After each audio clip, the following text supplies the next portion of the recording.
சென்னை மற்றும் புறநகர் பகுதிகள்னு பார்த்தீங்கன்னா வானம் ஓரளவு மேகமூட்டத்துடன் காணப்படும்.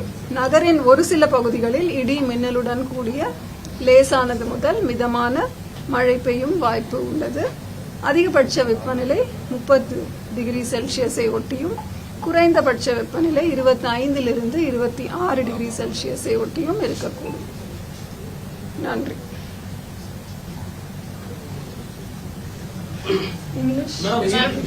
அதிக கனமழை எச்சரிக்கை வந்துட்டு தென் மாவட்டங்கள்ல நம்ம சில நாட்களாக கொடுக்கல. பட் கடந்த 2-3 நாட்களாகவே தென் மாவட்டங்கள்ல அதிக கனமழை அப்படிங்கிறது பதிவாகி வருகிறது.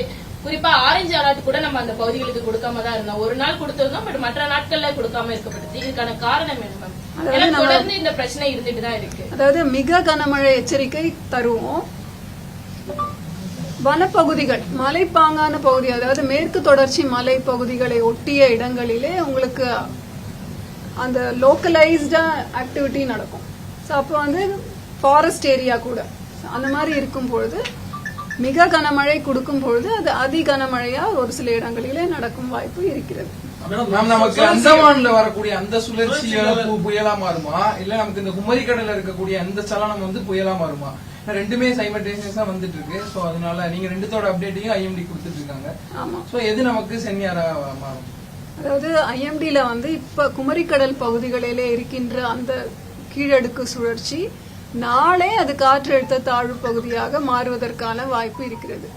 ஐஎம்டியை பொறுத்த வரைக்கும் ஃபர்ஸ்ட் ஒரு காற்றழுத்த தாழ்வு பகுதி ஒரு டிப்ரெஷன் வரைக்கும் போன அப்புறமா தான் அதோட ட்ராக் நம்ம மார்க் பண்ண ஆரம்பிப்போம். அப்பதான் ஓரளவுக்கு சரியாக சொல்ல முடியும். இப்ப கணினிசார் மாடல்ஸ் நீங்க எல்லாருமே கூட பார்த்துட்டு தான் இருக்கீங்க.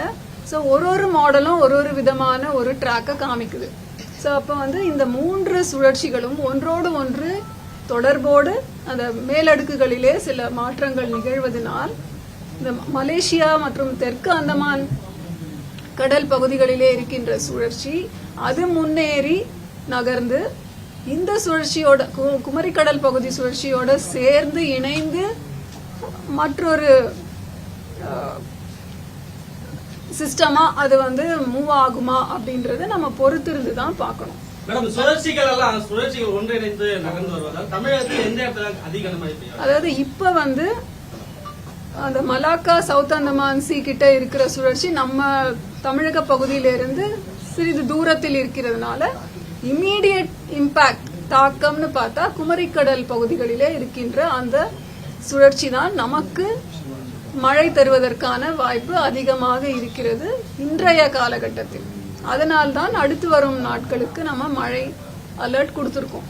நாளைக்கே சில மாற்றங்களினால வேறு விதமான பேட்டர்னை நம்ம கண்காணித்தோம் என்றால் அதற்கான அப்டேட் நிச்சயமாக. நவம்பர் மாதத்தோட அறிக்கை கொடுக்கும் போது நவம்பர் மாதத்துல இயல்பை விட பிலோ நார்மலா தான் மழை பதிவாகும் சொல்லி கொடுத்திருந்தோம். பட் ஆனா நம்ம சவுத் டிஸ்ட்ரிக்ட்ஸ்ல எல்லாம் நம்ம அதிகமாவே மழை பதிவாகி இருக்கு. சோ இந்த நவம்பர் மாதம் இனி வரக்கூடிய இந்த நாட்கள் மழை பொழிவு எப்படி மேம் இருக்க போகுது? பிலோ நார்மல் கொடுத்திருந்த மாதிரியே பதிவாகுமா, இல்ல நமக்கு அதுல சேஞ்சஸ் வர வாய்ப்பு இருக்கா? எப்பவுமே நீங்க பாத்தீங்கன்னா தமிழகம்னு இல்ல எந்த ஒரு இடத்துலயுமே ஒரு சிஸ்டத்தோட அசோசியேட் ஆகும் பொழுது ஒரு காற்றழுத்த தாழ்வு பகுதியோ இல்ல இந்த மாதிரி டிப்ரெஷன்லாம் வரும் பொழுது மழை இல்லாத நாட்களை விட இந்த மாதிரி சுழற்சியுடன் கூடிய மழை நாட்கள் அதிகமாக இருக்கும். ஸோ அந்த மாதிரி இருக்கும்போது இப்ப சடனா ஒரு ஸ்பைக் நமக்கு அடுத்த சில நாட்கள்ல மழை அளவு அதிகமாக எதிர்பார்க்கும் சாத்தியக்கூறுகள் உண்டு. அதனால இப்பவே பாத்தீங்கன்னா நேற்று வந்து -2 இருந்த அந்த இயல்பிலிருந்து வர டிபார்ச்சர் இன்றைக்கு +5 ஒரு நாள்லயே அதிகரிச்சிருக்கு. ஸோ அடுத்து வரும் சில நாட்கள் நம்ம மழை எதிர்பார்ப்பதனால் நவம்பர் வந்து நார்மல் ஆக்டிவிட்டி ஆஃப் ரெயின்ஃபால் தான் நாம எதிர்பார்க்கிறோம். டிசம்பர் மாதம் எப்பயுமே சென்னைக்கு வந்து மழைப்பொழிவு வந்து இயல்பை விட அதிகமாகவே கடந்த காலங்களில் பதிவாகிட்டு இருக்கு. நவம்பர்ல சொன்ன மாதிரி குறைவா இப்போ வரைக்கும் குறைவா சென்னைக்கு பதிவாயிருக்கு. சென்னைக்கு டிசம்பர்ல எப்படி இருக்கும்? ஏன்னா நெருங்கிடுச்சு. இப்போ டிசம்பர் 30ஆம் தேதி தான், நீங்க கரெக்டா அக்டோபர் 30ஆம் தேதி தான் சென்னை ஒட்டி இருக்கக்கூடிய வட மாவட்டங்களுக்கு மிக கனமழைக்கான வாய்ப்பு இருக்குன்னு ஆரஞ்சு எச்சரிக்கை கொடுத்திருக்கோம். எப்படி இருக்கும்? அதாவது நம்ம வந்து லாங் ரேஞ்ச் ஃபோர்காஸ்ட் ஃபார் வடகிழக்கு பருவமழை ஒரு மாதத்தின் இறுதியில அடுத்த மாதத்திற்கான ஃபோர்காஸ்ட் தருகிறோம். இப்ப அக்டோபர் 31 அன்னைக்கு தந்தோம். அதே மாதிரி டிசம்பர் மாதத்தில் தமிழகத்திற்கு எப்படி மழை இருக்கும் என்று நவம்பர் 30 ஒரு அறிக்கை விடப்படும். அப்பொழுது நமக்கு ஓரளவுக்கு எந்த மாதிரி ஒரு பேட்டர்ன் ஆஃப் ரெயின்ஃபால் இருக்கும் அப்படின்றது தெரிய வரும். இந்த வருடம் வெப்ப சலன மழை கொஞ்சம் அதிகமா இருந்தது. அதனால வடகிழக்கு பருவமழை கணிப்பதில் சிக்கல்கள் இருக்கா? எப்பவுமே வெப்பசலனம் கன்வெக்டிவ் ஆக்டிவிட்டியோட சேர்ந்த இடி மின்னலுடன் கூடிய மழை பொழிவு இருக்கும். ஒரு மாதத்திற்குமே ஒரு ஃப்ரீக்வன்சி நம்பர் ஆஃப் தண்டர்ஸ்டார்ம் டேஸ் அப்படின்னு நம்ம காலநிலை படி கிளைமேட்டாலஜிக்கல் நார்மல்ஸ் படி நம்ம பார்த்தோம்னா நவம்பர்ல ஒரு 12 நாட்கள் மழை நாட்கள் அப்படின்னா அதுல தண்டர்ஸ்டார்ம் அசோசியேட்டட் ரெயின்ஃபால் இருக்கும். அது இந்த வருடம் தான் அதிகம் அல்லது குறைவுன்னு சொல்ல முடியாது. அடுத்த 48 மணி நேரத்துல புயலா மாறக்கூடும் அப்படின்னு சொல்லிருக்காங்க. எது புயலா மாறக்கூடும்? வங்கக்கடல்ல நிலை கொண்டிருக்க அந்தமான் பகுதியில் அது காற்றழுத்த தாழ்வு மண்டலமாக மாறுவதற்கான வாய்ப்பு இருக்கிறது. Depression stage. எப்போ ஒரு டிப்ரெஷன் அடுத்த கட்டமான புயலாக மாறுமோ அப்பொழுதுதான் அதற்கு பெயரிடப்படுகிறது. அது கூட IMD கன்வென்ஷன். ஆனா லிஸ்ட் நமக்கு வெப்சைட்ல இருக்கிறதுனால மக்களுக்கு அதை பற்றிய விழிப்புணர்வு அதிகமானதுனால அடுத்து வர்ற புயலோட பேர் என்ன அப்படின்னு நம்ம தெரிஞ்சுக்கிட்டு அதை பத்தி சொல்லிடுறோம். அதுதான் இப்ப சொன்னது. இன்றைய தேதிக்கு அது காற்றழுத்த தாழ்வு மண்டலமாக மாறும் வாய்ப்பு இருக்குன்னு சொன்னோம். இப்ப நிறைய அன்சர்டனிட்டிஸ் இருக்கிறதுனால இந்த குமரிக்கடல் பகுதியில இருக்கின்ற ஒரு சுழற்சியும் அதுவும் இணைந்து ஏதாவது மேல சில மாற்றங்கள் வருமா அப்படின்றது வரும் சில நாட்களிலே நமக்கு தெரிந்துவிடும்.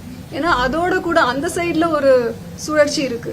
மலாக்கா மலேசியா பகுதிகளை தாண்டி இந்த குளோபல் பிக்சர் பாத்தீங்கன்னா இதுல தெரியுது இல்லையா, இந்த சைடு ஒரு புயல் இருக்கு.